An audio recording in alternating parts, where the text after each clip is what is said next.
penalty area. Here he is. And then Giroud. What a goal. Brilliantly worked. Fantastically finished. Well, here's Ramsey. And Alexis Sanchez. Great footwork. 3-0. Liverpool blown away. A 3-goal, 8-minute Arsenal blast. For Alexis. Blocked by Newcastle defender. Still not clear. Wow, what a volley. Where others failed. Ozil has succeeded. Well done, Arteta. Plenty of hit here. Yes! Arsenal have their breakthrough. Mikel Arteta. They deserve it. Oh, they're behind again.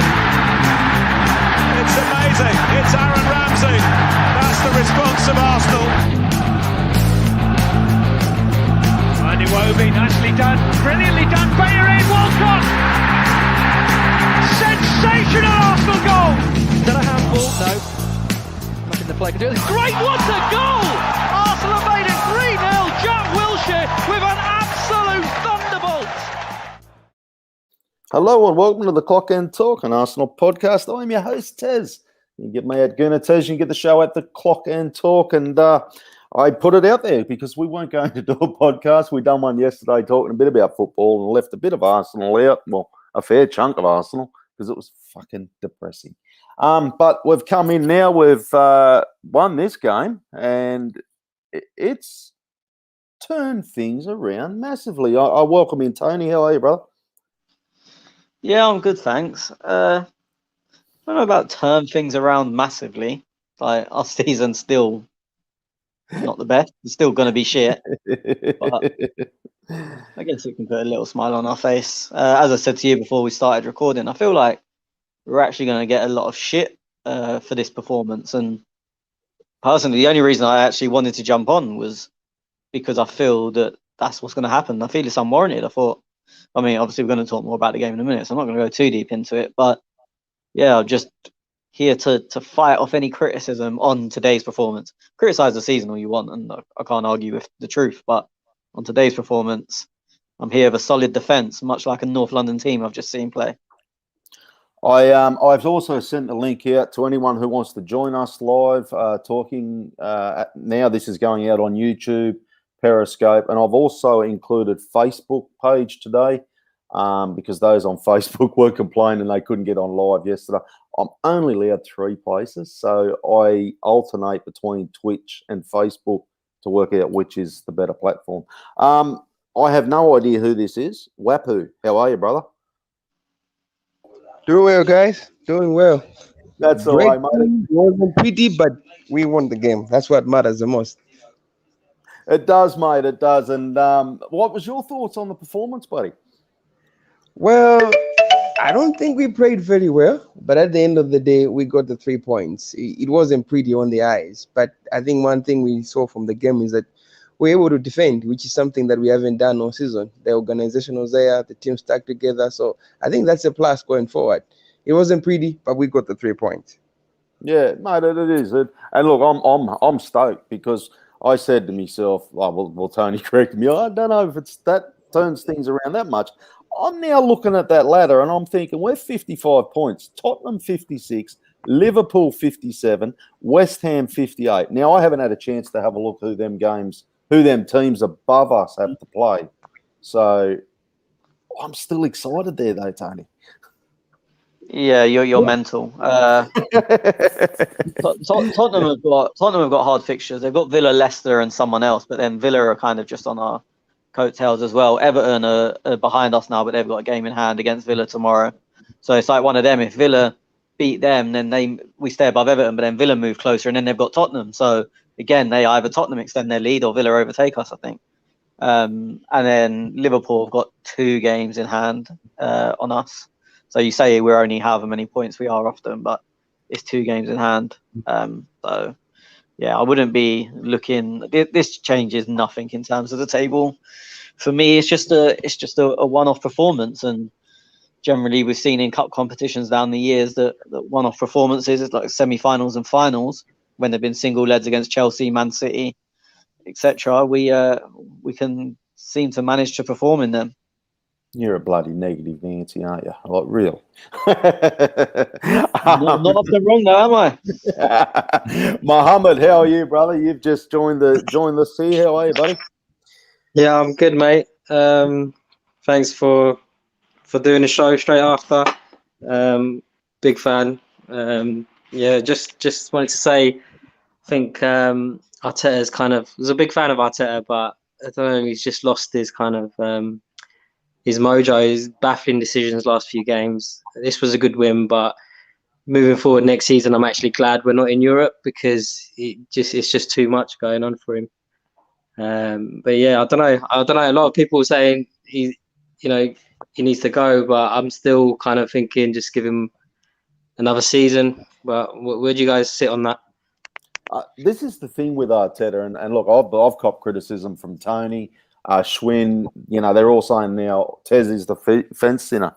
I like him on today's game, but then on last Friday, I wanted him sacked, and I switch constantly. I want it to work, Mohammed. I really want it to work.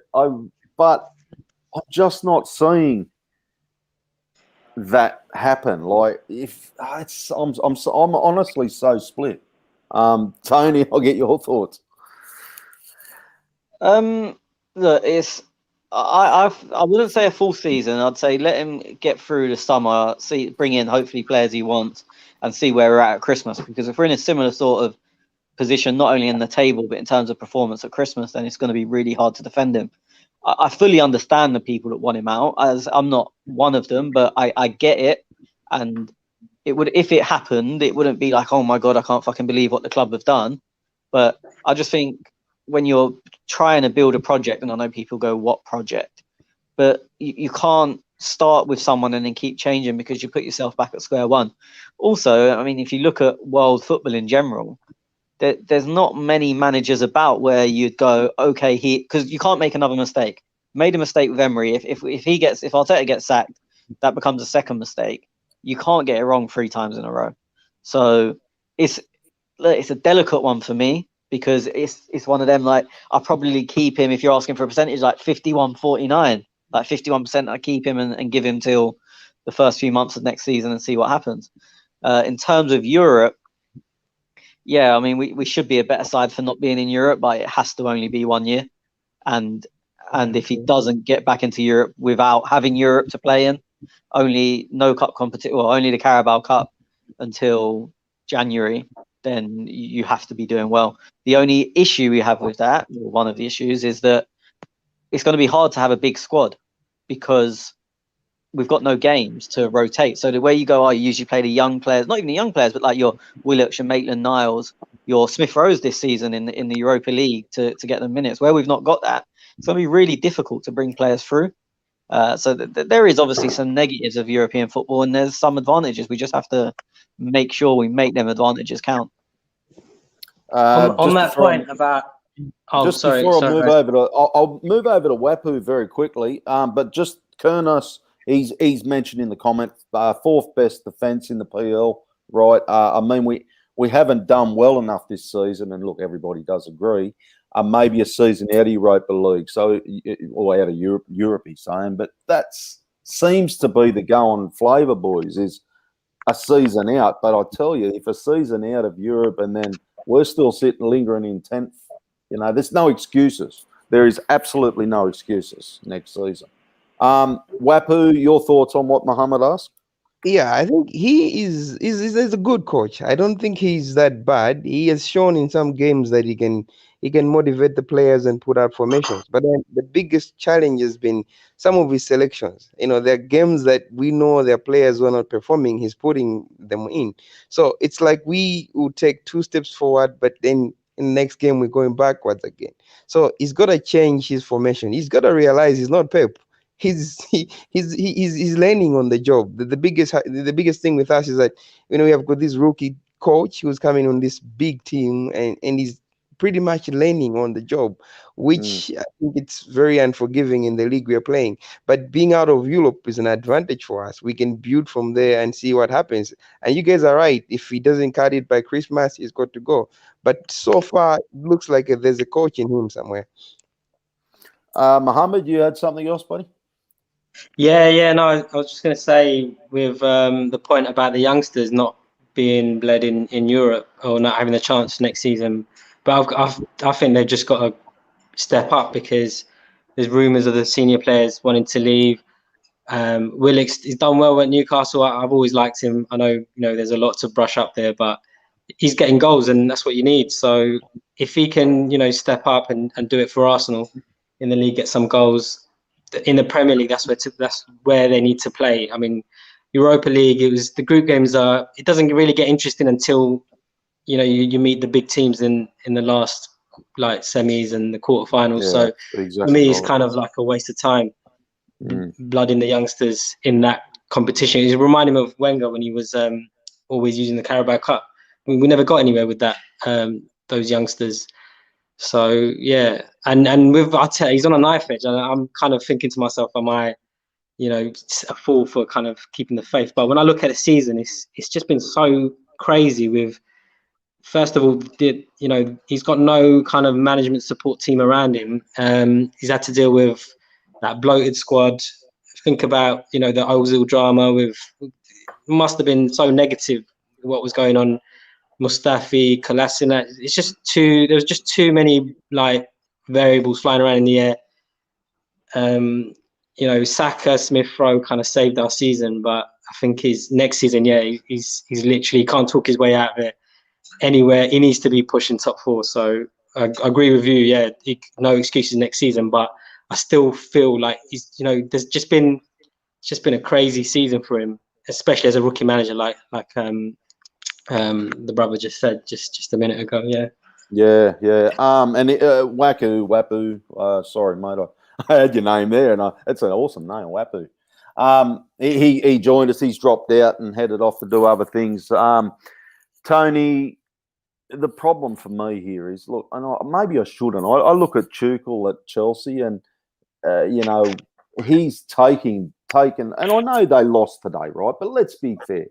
He has taken that team to a new level. And this is my only problem with Arteta, and that's probably why I'm on the fence. I don't know if I have the same confidence in Arteta, in him doing that. Like, I know it's a bad comparison, but because they are just let's face it, I think they're a better team on paper.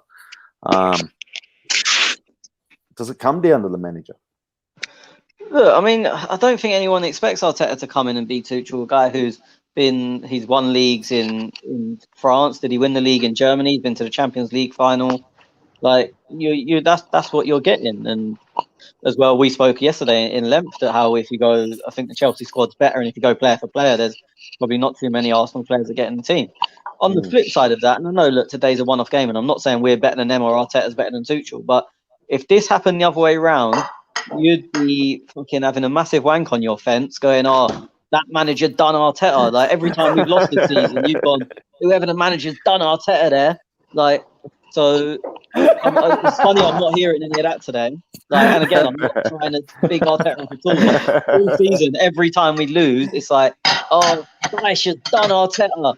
Rodgers has done Arteta. But when it's the other way around, see the shit it's just I got to put up with. Oh, yeah. See the shit I got to put up with. I see it as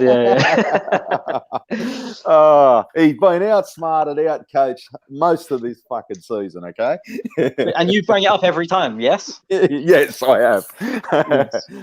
Yes. Today he was out. Well, you can't say outmanaged. He was fucking I don't lucky, think he did. Right? No, I don't. Wait, hold up. I don't think he done Tuchel or outcoached him or whatever nonsense you usually speak. But then I don't think that when we score an own goal against Burnley because we're down to 10 men and you come out with Dyche has done him, then I want to be hearing the same shit the other way around. I don't believe either of them, but we've got to be balanced. So if we're going to talk shit when we lose, we have to talk the same shit when we win. Okay, he was very lucky today. Thank you, Jorginho. That's all right. I'll get on to Jorginho in a minute. But anyway, Mohammed, you were going to ask something else.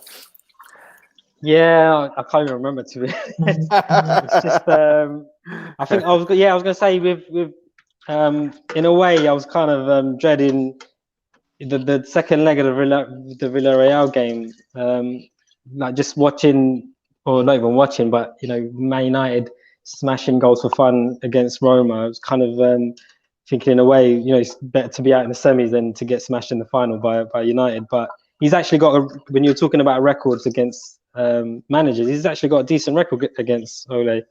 He does, he hasn't lost. So I know it's a small sample size, but you never know. You might have pulled it off. But yeah, we'll never know. That's the thing. But he's got a decent record against. He's beaten some. Well, I was going to say, we never. That was our problem. We never used to beat the big teams. Hasn't he beaten every big team now? Yeah, Except City. No, he beat City in the cup 2-0. Oh yeah. So he's beaten every single. Liverpool, we beat them, haven't we? Well, we got lucky. Yeah. So that's not bad, I guess. What were you going to talk about, Jorginho? Well, I was just going to say before we go on to Jorginho and whatnot, the worst rule in football is a keeper from a back can't be sent off for denying a goal scoring opportunity with a handball in the area. So I assumed, and I don't know if they've changed the rules, but I thought Smith Rowe doesn't score, Kepa gets sent off anyway, and we get the indirect free kick.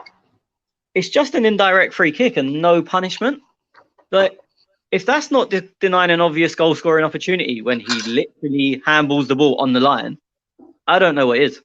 There is some dumb-ass rules in football, and that just seems the stupidest. But he handballed it on the line. If that's an indirect free kick, where's the wall going to stand?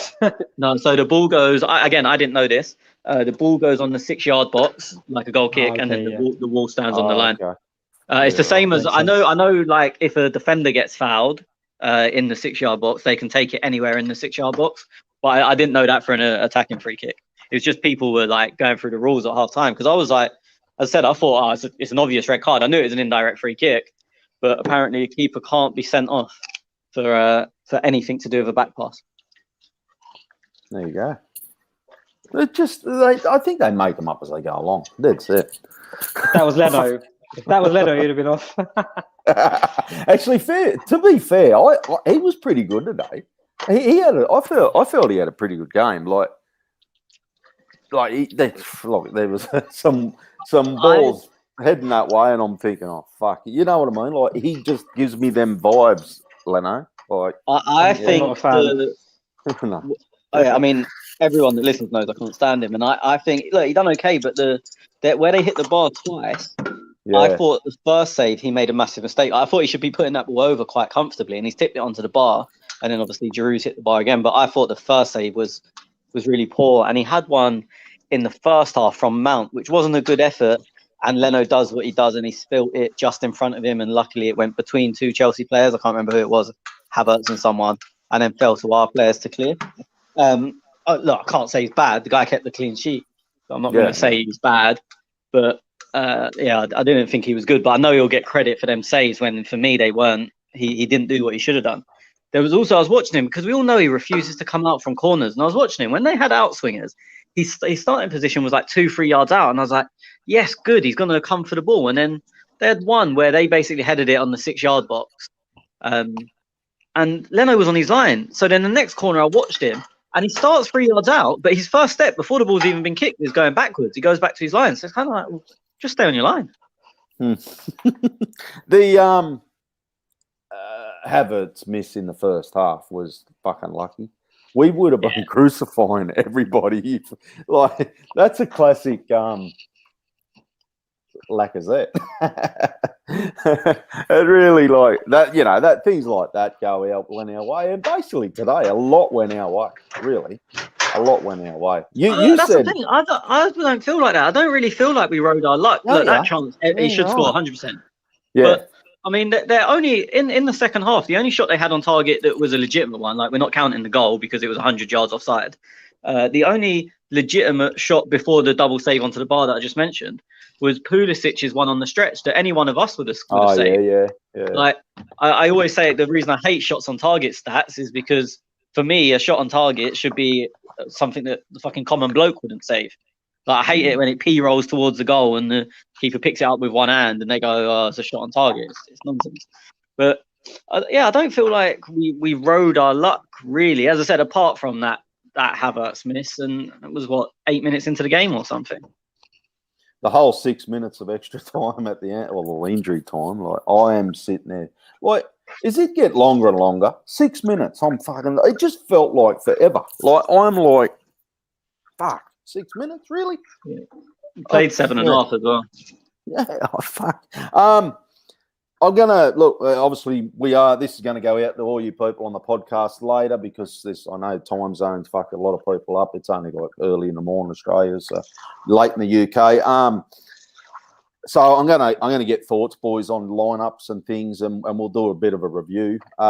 Tony, when that lineup come out, I wasn't in the chat. It was 5 a.m. for me kickoff, and I'm never up in the chat that early with you boys. So it was. What was everyone's thoughts? To be honest, there wasn't much speaking there. A few people were surprised we went back 5. They were surprised that we went Saka at wing back with 3 right backs on the bench, and then playing Saka there out of position. There was a bit of surprise there. Speaking for me personally, I wasn't surprised. I'm not going to say I predicted it before the game, but I wasn't surprised we matched Chelsea up because when you're kind of the level we are at the moment, you can't allow them to have them advantages. And also when we beat them in the cup last year, I know it was Lampard and different manager, but we matched them up then and went with a back 3 or back 5, whatever way you want to look at it. My only major criticism when looking at the team is every time Martin Odegaard kicks a football, my day gets a little bit worse. So I was just annoyed that he was there. I personally would have moved Saka 1 up and then played Cedric, Hector, Chambers, my nan. I don't care, just someone else that got Odegaard out of the team. One of the lads, one of the punters who I run a group as well called Punting Pirates. Free shout out there. And one of the boys texted me last night and said, what do you reckon, Tess, for this game? He was going the same game, Mouldy, Chelsea, the win. I think Timo Werner shots on target and Aubameyang shots on target. And I'm like, mate, I don't know. And this is my honest opinion. I said, I probably think Aubameyang will start left and Lacazette up front, and I don't think Werner will start either. So I don't even know. I wouldn't even bother, placing the bet because I really don't know the lineup. And as it turned out, Lacazette didn't start. So he's not got 90. He's not got 90 in him. Yeah. But I wasn't sure. Like I thought we've got nothing to play for, right? If anything, we want to upset them because it makes it very fucking interesting and puts I shouldn't say anything to play for, but mathematically we can still get a 6th spot. But what I'm getting at is we put a buzz in Chelsea and they're now sitting in the dressing room going, fuck, because they can really slip it up, I guess. My thing before the game was, to be honest, I didn't think we'd win, but my only thing was we couldn't afford to roll over and get our bellies tickled. And Arteta knows that because then it becomes, he's lost the dressing room and blah, blah, blah. If we lose that game 1-0, 2-1, whatever, tight game, then he would have got away with it. But we couldn't afford. All I was thinking before the game, as I said, because I expected us to lose, was we can't lose 3-4-0 here because, not we can't, as in Arteta can't let that happen. We can't go out as if it's the end of the season. And we've got no. You said, look, he can't let the players perform like that, otherwise he's in big trouble. Mm-hmm. Why didn't Leno play? Does anyone know? Yeah. I mean, not Leno, Werner. Was he just rested? I think they're probably saving him for the weekend. Obviously, they got the cup final, and then when with us defending deep, there was kind of no point bringing him on. That's why they went Giroud, and as well Havertz. Haven't they played Havertz up front a few times though, Tony? Yeah. They've done it a few times. They've rotated a bit, and Havertz is probably the best mix between Werner and Giroud or Abraham, where he's actually quite good in the air, even though he's not the strongest, and he's quick. Obviously, he's not as good in the air as Giroud, and he's not as quick as Werner, but he's kind of somewhere in the middle. I actually thought he caused us a few problems in the first half, and then faded. I think Werner. I don't think it was anything. The game wouldn't have suited him anyway, and it was just obviously they got a cup final at the weekend against a Leicester team who make the pitch big because of Vardy. What was your anything that you thought more about the lineup, Mohammed? Yeah, I was a bit. I thought he was just being too clever again. I know he needed to change it from the way we've been setting up, but when I think Zidane went matched it up against them and they just got outplayed. So I thought he's just being too clever again. But actually, it worked It for him. did look like that, didn't it? yeah. And other than that, I always want Pepe to play. But I can understand why he was dropped. He just played the other day. So yeah, it's just thought it worked. It worked. Saka can play anywhere. He did all right. I think his hold up play. Yeah. And that was the Smith Rowe Chambers. Smith Rowe was the big was man of the match for me. Yeah. See, I'm at a point where you got nothing to play for, but you're looking at the bench, and I'm thinking, well, Chambers, he's been playing well there, right back. I'm thinking, and the other one, I just can't get my head around. Has Arteta lost faith in Willian? Like, is that done? Because he's now not even starting in a game that, yes, we want to win. Yes, he's still trying to rally the troops, but he doesn't want Will. So has he conceded that, or is he gone? They started our last game and scored. It's just like you can't. Every time someone doesn't play, you can't go, "Oh, he's lost." He may have lost faith in him, and he wouldn't be wrong to. But him not starting today doesn't indicate that. Lacazette didn't. Martinelli didn't start. Lacazette didn't. So every player that didn't start, you go, "Oh, has he lost faith in them?" It is what it is. We played a few days ago. Willian played 90 after not playing for a while. And it's a high pressure game. As I said, Pepe can feel hard done by, especially with Odegaard getting in ahead of him. But then ball retention. As I said, for me, I would have gone a proper right back at right, or one of the right wing backs at right back, or right wing back, sorry. And then either Pepe or Saka. I've probably gone Saka just because he's a bit more technically secure. But it's not a case of, look, your squad's that big, people are going to miss out. And it's not a case of every time someone misses out, it's, they're done. I want a clickbait, okay? I'm trying to fucking run this up to make a story out of it. Here's Arteta on the telly now. I have no idea what he's saying. So if he does come out and say Smith Rowe scored 2 goals, that's what we should see. That'll be interesting.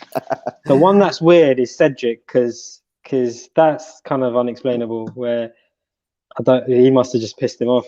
Ever since that game against Slavia Prague, he hasn't had a look in, and that's the one position where the one player where he could have actually helped us. So that's the one something that I feel has gone on there.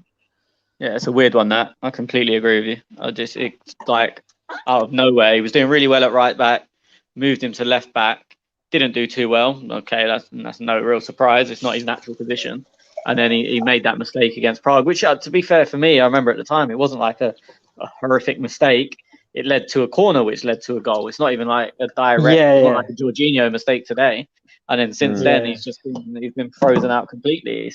He's become the scapegoat for that, because I remember that game. It was Gabriel, Leno, they're all at fault there, and then he's the one that kind of took the flak. But yeah, we recorded straight after, and I said, look, he's obviously a bit at fault, but I blamed Leno and Gabriel equally. I remember saying that like straight after when we recorded. But yeah, for whatever reason, Arteta's just bombed him off basically. He's been having quite a few shots at like weird kind of comments. That's what I feel. He's kind of losing his. He used to be so good, so precise. Is the way he used to talk was just amazing. Could convince you. It was like at the beginning of the season. Recently, he just kind of, I don't know. He just lost it a little bit. I can't understand the stresses on that. He's singling out players, and I don't like that. I don't. Well, I don't like that. Look, do you know what? It's not the worst if they're definitely going to go. It's horrible if you end up keeping them. He basically said today in his press conference, not the one after the game, but the quotes from I think he must have done it last night that were released this morning. He basically said, I had players, I thought they would get to equality, and they've not got there, and it is what it is. And look, that's the way you're going to improve. You can't try and keep everyone happy. And if they're not, look, for me, Hector's got to go. For me, Leno's got to go. I've said this all along. And look, Willian's not good enough. And to me, I don't mind him. When he said that, Willian was the first one that came to my head. 'Cause Yeah. that was Yeah, the form he was in. Form he was in at the end for Chelsea, was banging in goals, and then he just totally just did shit like nothing for us. Ray Anderson, he catches up on YouTube at this later, and he always throws in a comment. Ray, I see your comments, brother. Thank you for the support. Yesterday, Tony, we were talking about Smith Rowe and Arteta's comments, and I thought this would be a good time to bring it up. Apparently, I may have got that wrong or taken that a little bit out of context. Like I said, I was only going off what you were telling me and things. I didn't actually. I think I did watch the video actually, but yeah. But Ray said this is what Arteta said when asked that question on Smith Rowe. It says a lot in terms of where we are. He's having an incredible season over since he started to play in December, but he's scoring his first league goal. An incredible season for number 10 of Arsenal means he needs to score 15 and give 10 assists. Then you are right up there with the top guys in Europe and in the league. He's got the ability to do that, but he hasn't done it. We need to stay calm with him, give him the right support, and step by step, I think he'll be getting there. So maybe I didn't know that was. Yeah. Well, no, I said yesterday. When we spoke about it, I knew what BT Sport showed us was edited. Yeah. And so I said I can only speak on what I've seen, and what they showed us was him. Yeah. Basically sounding like, and you can see from there if you only showed the right bit of that when he goes, it is his first goal, but we want 10, 15 goals and 10 assists. You can see how that would come across as a bit like, hang on, that's can't be saying that. But that's what I'm saying. In terms of the whole thing, it's not a bad statement. But what was shown on UK TV, I don't know what was shown around the world, was not that. They grab that little bit, don't they, and they throw that out there. Yeah, but usually they don't do that. Usually they don't do that because they interview straight after. But because they were banging on about West Brom being relegated, they didn't show the interview till half an hour after, so they probably got more time to edit it and whatnot. Whereas usually it's like raw, it's as it happens pretty much, or maybe only 30 seconds after he's finished speaking. Make a story out of it. You gotta love the quick bonus. Where are we? Let's talk quickly. There's the one goal. Jorginho, Tony. Thank you.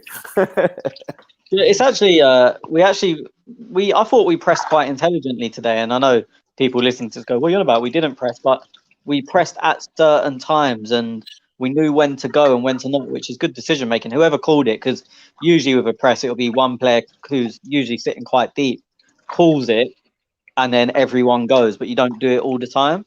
And we done it a few times really well and gave them nothing, and they end up putting out for throw-ons and stuff or playing a risky ball. And look, it's a terrible pass from Jorginho. One of the first things you learn as a kid is don't pass it back within the width of your goalposts. But we actually put the pressure on quite well. So look, I'm not saying we completely forced a mistake, because you can't allow for Jorginho doing that. But we made it harder for them to play than they would have liked. And then, he's obviously pinged it in the goal. And fair play to both Aubameyang and Smith Rowe for following up. I was going to say fair play for Aubameyang for not trying to take the shot and seeing Smith Rowe there. I thought that was I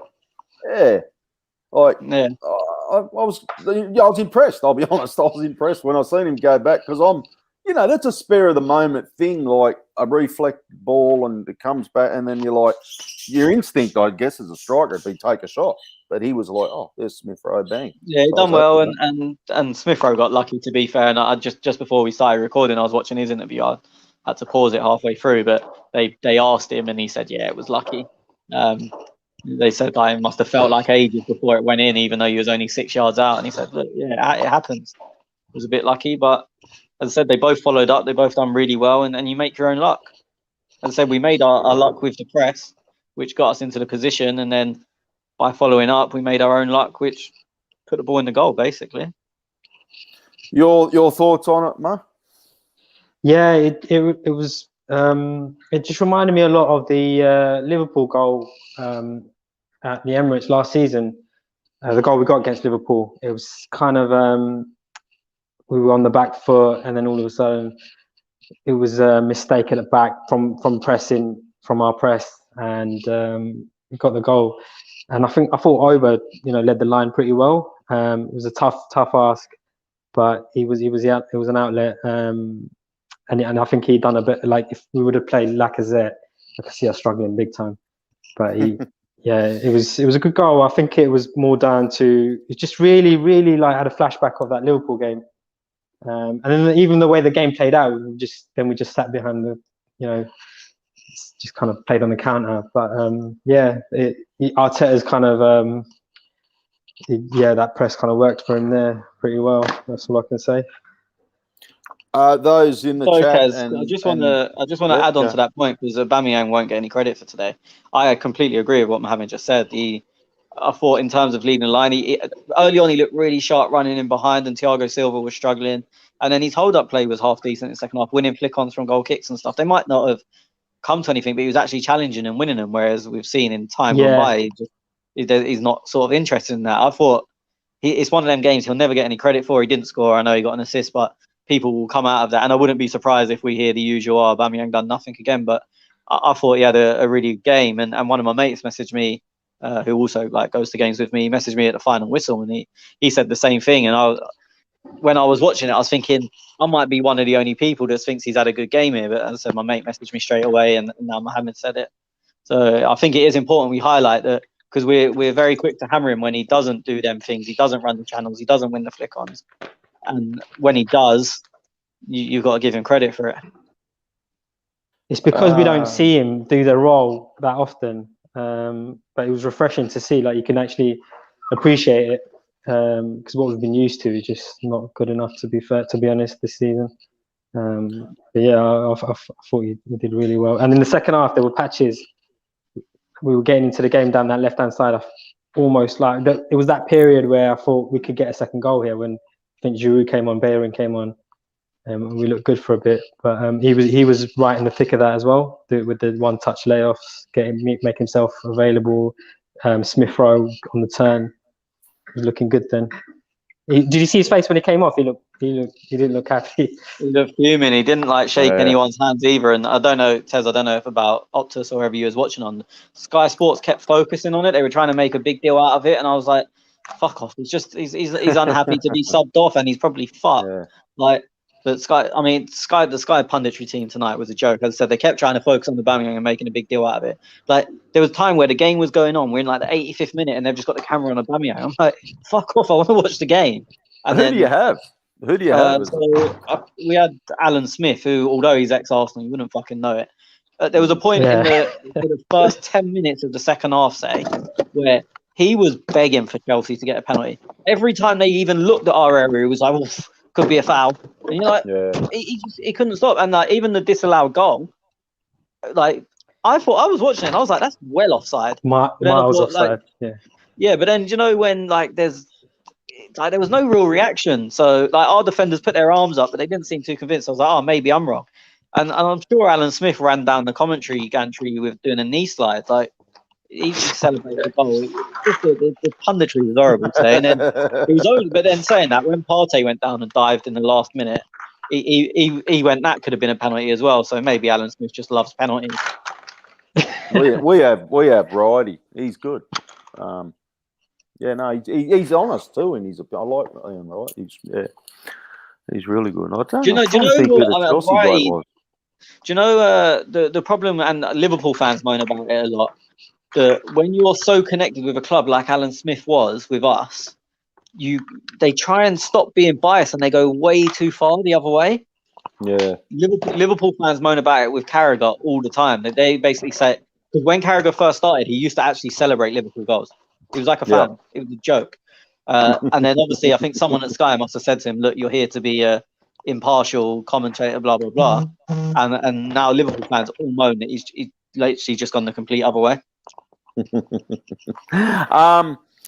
Anything else that you can think of you want to talk about in that game? I'll be honest, I'm sitting there, we're 1-0 up. I did not think that we were going to win the game. I thought, fucking for sure they're going to get one or two. I think that was the most surprising thing for me. I was just waiting for a Leno. He no confidence. I don't mean to slate him. He had a clean sheet, but I just thought if we're going to concede, it's going to be because of something he does, or just waiting for. I was just expecting them to come onto us and get a goal, and that was the most surprising thing about the game.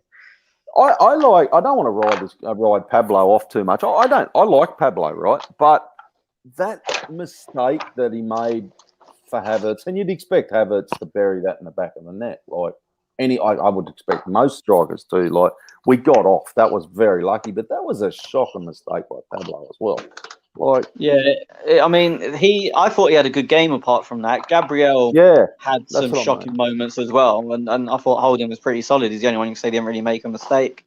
But Murray, there was times where they're running at him in the box, and I'm thinking, no, because they were getting numbers in the box but not really doing anything. So you're just thinking, no foul, no foul, no foul. And there's times they're running at him, and he's just taking the ball cleanly, and you're like, fucking fair play. But yeah, that mistake is. The ball from Gabriel was maybe a little bit short, but that still shouldn't happen. Murray should be getting there, even if you have to hoof it 50 yards. You got to do what you got to do. Yeah, it's a big mistake, but in terms of major mistakes, probably the first we've seen from him, maybe the second. Like, I thought he had a crap game against Villarreal. I thought he was, probably him and Holding, just our back line was. He was just the worst I've seen him. Yeah. Oh, the whole defense was horrible, and I include the midfielders in that. Like, it was a joke. But that was the surprising thing. Murray, for me, up until that point, was I would have happily taken him over Luis. I mean, Luis was doing well, but that game he just looked totally nervous. He just didn't play. He just played like a shadow of his normal self. And since that day, he's been off it. I think he didn't handle himself well. I think the pressure got to him. Going back to his old club. How tall is he? He's got to be the tallest player we have. He looks massive. It looks like he is. Looks massive, doesn't he? Yeah, he looks massive. Ray's in the comments listening now on YouTube. How are you, brother? He says the commentary. Where did I go? The commentary that I was listening to makes it seems like the commentator was a Chelsea fan. That's I hate that when that happens, eh? Like, at least have two of them on, like they can argue a bit of banter between each other. I don't mind that. And that's what we get on the Optus. It's always either, Righty and somebody else with the Arsenal games. Gabriel seems like he was trying to give away a penalty. Okay. He's so rash. Is he better than Saliba? Like, how's Saliba going? Has anyone watched much in the French league? Is he? I've not seen loads, but he's doing well again. I think he's still, or up until a couple of weeks ago, he still hadn't been dribbled past. He was, I think, the only defender in Europe. But I mean, that can be hidden in a number of ways. Yeah, because that's that's food for thought. He's back next season. So Arteta's whether he uses him or sends him back on loan again, I don't know. I think they've said they want him involved from day one. Oh, okay. Oh, well, that's good. Anything else you got, Tony, on that game? No, just considering like KT's been out, fuck knows where the guy's fitness comes from. He's good. He's good. Not even about him being good. He was fucking just doing the bleep test up and down the left wing in the first half. No, I think he barely kicked the ball. He was just doing laps. It was ridiculous. Do you know what the bleep test is? No. You just run 25 yards back and forwards, and every time you do it, it gets a little bit quicker. Like, you get less time to do it. Yep. But he was doing a 50-yard beat test in the first half, because he was just like going up the line. Gabriel would overhit the ball by a million miles, or they'd give a ball he can't get, so then he'd run back. It was crazy in the first half. And I saw someone at half time, I was looking at Twitter, and someone was moaning, he looks tired. I thought, yeah, too fucking right he does. Like, just booting the ball 70 yards, going, go on, lad. Like, go and get that. Just piss off. I know you're not big on captains, but you reckon he's got to be, like, worth a shit? He seems like the obvious one. He does, eh? Yeah, I get that vibe out of him, and I get that he puts in so much. Well, he has a go, like we get in players that don't have a go, and I think Willian was one that just seems like to use us for retirement home. There was one game this season early, I think I was talking, and I said I liked his effort that he put in. Like, at last, you've shown me something. Where Tierney, I get that every time the kid plays. It's just, I know I watch the game and I know I'm secure there. I'm happy, and that's the problem with the whole Arsenal team is I don't get that. I don't get that from this team. I sit there and shit me pants every time I watch this play because I think, fuck. Yeah. I honestly thought this was a 3-0 loss today. I had it as a 3-0 loss. As I said, I didn't expect us to win, but going back on like your effort levels, and as much as I bang on about Smith Rowe anyway, like he's another one. You know, you're gonna in a different way to Tierney, but you know he's gonna put a shift in. He's always you never look at him and know you're not trying. Whereas there's a lot of players, and look, and to his credit, and look, El Nenny's never going to get anyone saying he's a great player, but he worked his nuts off today as well. I think Sky, the commentator on Sky Sports gave El Nenny man of the match, but I think the Premier League have given it to Smith Rowe. Okay. But I mean, El Nenny's not a horrific. Like, it's one of them. It's maybe hard to give it to him because when you go, what'd you do? What did he do? And you can't think of any passes, any shots, any tackles. You can't really think much. But he got about, worked his nuts off. And when you're defending like that, sometimes you don't need to make the tackles. You just need to be in the right positions. Like most people will say we defended well, but there wasn't major tackles going in where last-ditch tackles. It was defending well as a unit and all being in the right position and moving across together. So I think today a lot of the game was we had players that were going to try hard, basically. And look, it should be a bare minimum. I say this all the time. I get not every player can be world-class, but every player should have world-class effort, and they don't. And that's not an Arsenal problem. You could look at every team in the league, and they'll have players that they go, just wish he tried a bit harder. I've just shared the link in the chat. If anyone, we've opened the podcast up again for listeners. Moe's a listener, and a Patreon too, eh? Yeah. You're a legend, brother. You're a legend, fan, mate. Your support's awesome, man. I like, mate. It is. It helps me. I think the fact that you guys put out the content and it's quality content. I'm always grateful for that. So yeah, I appreciate that. But both you guys. I hope this doesn't come across the wrong way. And I know a lot of Mohammeds. I was born and lived in Camden for 25 years. I've never heard anyone that sounds least like a Mohammed than you do.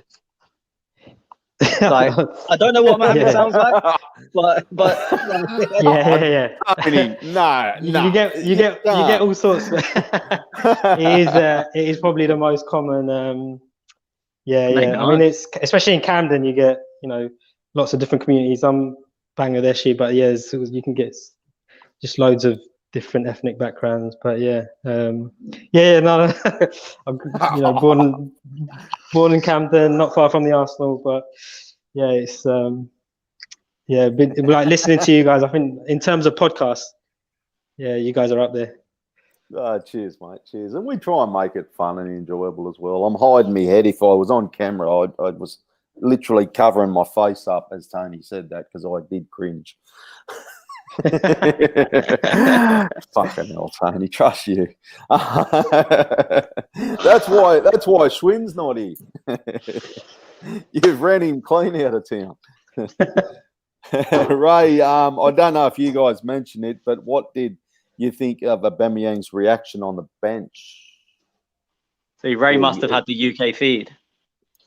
Yeah. That's just what I said. They were trying to make such a big deal of it. For me, I was completely fine. He's probably fucking knackered. He'd worked his bollocks off and he wanted to stay on the pitch. He wanted to see the job through. And he not assault. He was annoyed. He refused to put a coat on at first, and he put a coat on when they next went to him. And at the end of the game, he was talking to our players and laughing. And obviously he knows a few of the Chelsea players. So he was talking to them. He went and swapped shirts with Thiago Silva. Like, it's one of them things, you get annoyed for 2 minutes, and then at the end of the game, it's done. Is what it is. It wasn't like he fucking threw his shirt on the floor, stamped on it, and slapped Arteta and walked down the tunnel. Like, I'd prefer a player to be annoyed when they're coming off. Yeah. Like, as long as they handle it in the right way. As I said, if they go and chin the manager, then or Xhaka telling the fans to fuck off, even though I don't really think he was wrong. Oh, that was great. That was brilliant. I love that. Fuck you, cunt. Fuck yous. But as long as you don't do that, because that's never going to go down well. If you come off and you're a bit angry because you want to see the performance out, like, for me, that's a good mentality. Sam, he's like me, boys. It's back. Europa Conference is back I on. don't want the conference. I was at a party on Saturday night, and one of my mates, a Tottenham fan, that season ticket holder at Tottenham, and we were both saying the same thing. We don't want the Conference League at all. The prize for it is getting into the Europa League. That's what you win if you win it. You're playing absolute fucking. Well, that's good for us, isn't it? No. Playing absolute nobodies. I don't even know what day it's on. I asked him. I asked my Tottenham mate, and he didn't have a clue either. I presume it's Thursdays as well, but fuck knows. Mm-hmm. Just a shitbag competition. I don't know why they've made it, to be honest. Yeah, that was. I seen that. Is that the one they're talking about with the pizza guy sponsoring it? No. It was called Uncle Joe's or something. I was like, what the fuck's that? Papa John's. But no, that's a completely different competition. Oh, Papa John's, okay. I was like, what the fuck's Papa John's? No, Papa John's is a competition for the League 1 and 2 clubs in England. Okay. Actually, unless they might have sponsored the Carabao Cup this year. Or they sponsored something anyway. But no, the Europa Conference League is the level below Europa League. The next season is going to be the first year. So it's only the 7th team in the Premier League go in. And then it's like, so similar levels, you're going to get the 7th team in Spain. I don't know how many European places. Fucking us. Yeah, I see it. It's a nonsense competition. No one wants, none of the English teams want to be in it. So who else is in it? So it's like the no one yet. From every division? No, so it's like, obviously England get 4 Champions League places and 2 Europa League. So then it's the next, so 7 in England, but in a country where they maybe only get 1 Champions League place and say 2 Europa Leagues, it'll be the 4th. Okay. Yep. It's just like then it's just an extra place. Money? Yeah, so money-wise wouldn't be much. No, I doubt it, because the teams in it ain't going to be great. You get a bit more on gate receipts, I guess. But as I said, it's the prize. It's not worth winning, because the prize is Europa League. But if we're not coming top 6 in the league anyway, or winning a cup, then let's face it, Arteta's gone regardless if he wins that or not. Like, there's actually no incentive to win it for a big enough club. Like, again with Tottenham, imagine they go in it, win it, but finish 8th. That's still a terrible season.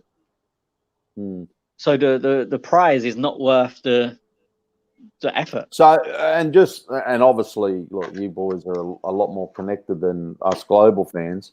FA Cup, I know, means a lot it means a lot to me as well. Look, it's a trophy and it's a good trophy.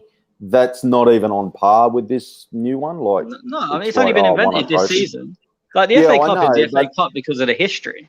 Yeah, history. Yeah, but this wouldn't be like, you wouldn't be going, oh, we won a trophy. We won. No one will care. Look, the team who win it are going to say we've won a trophy. Yeah. But in reality, no one will care.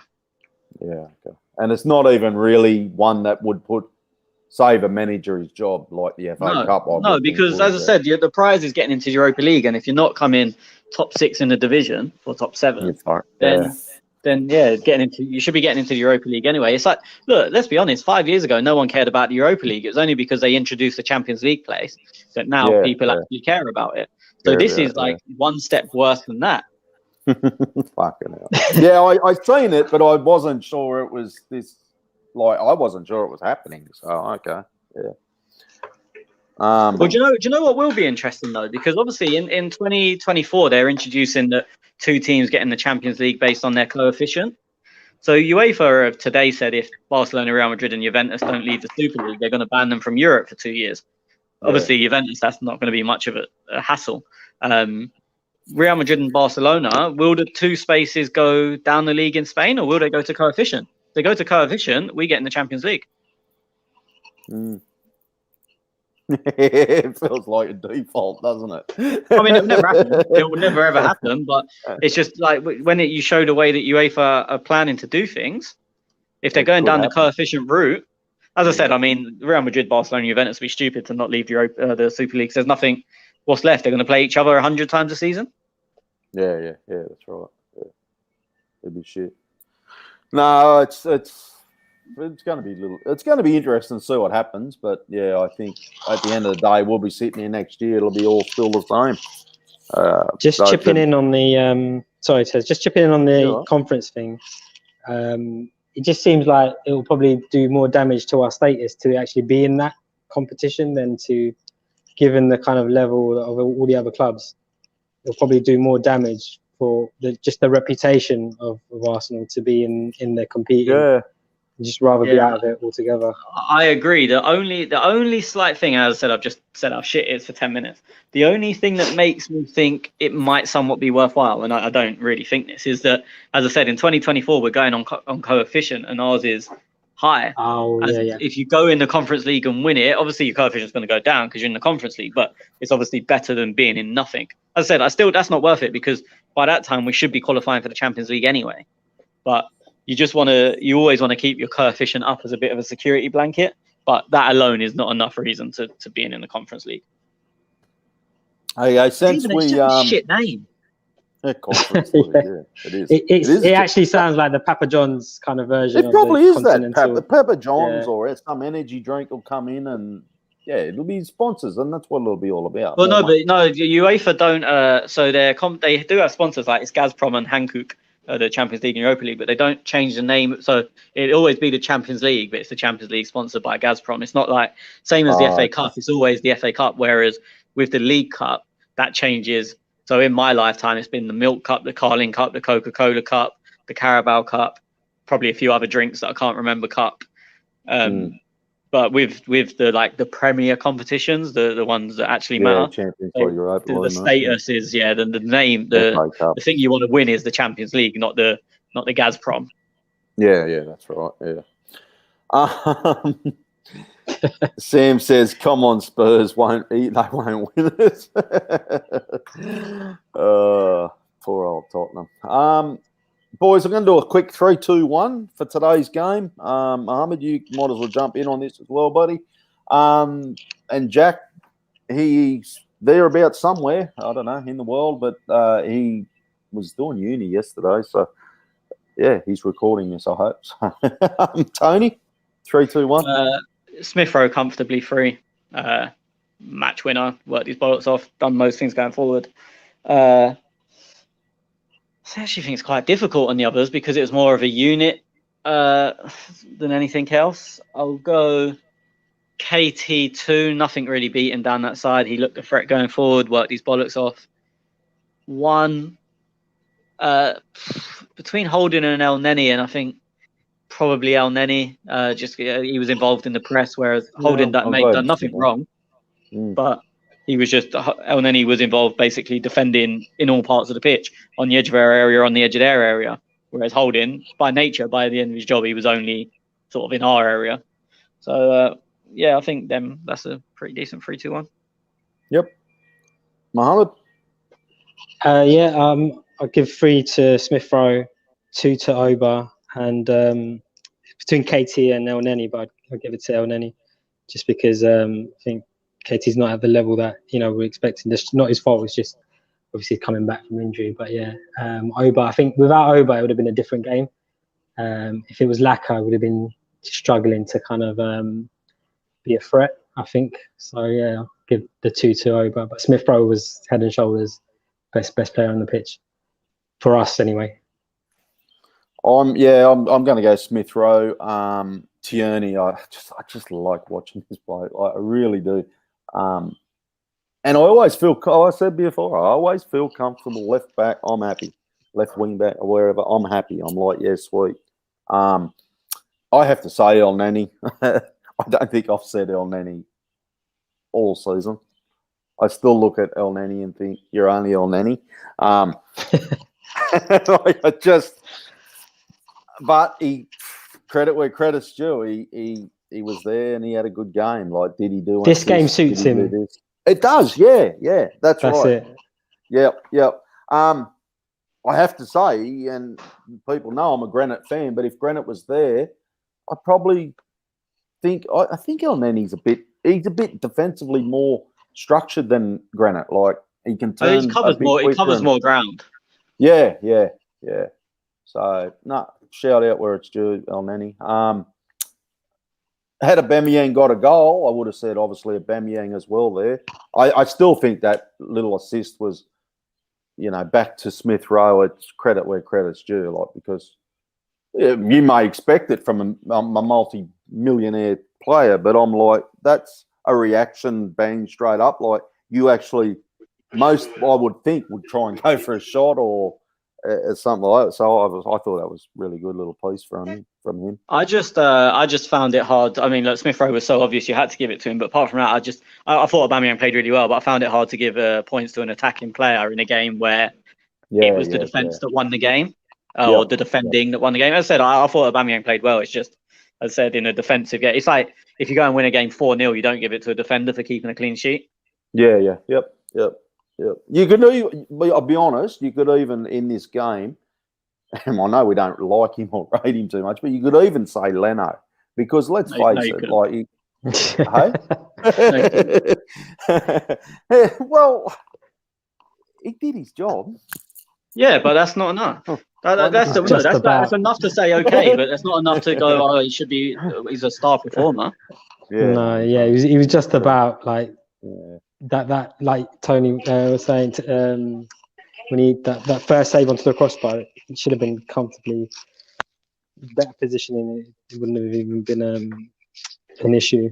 But yeah, he got lucky there. MAA Gunner, he just quickly popped in the chat. He's just talking about Arteta cleared his words of Smith Rowe and said the media twisted his words. Oh, no, sorry. It wasn't about Smith Rowe. It was about his comments on players not hitting their ceiling or having low ceilings. Okay, I'll have a look.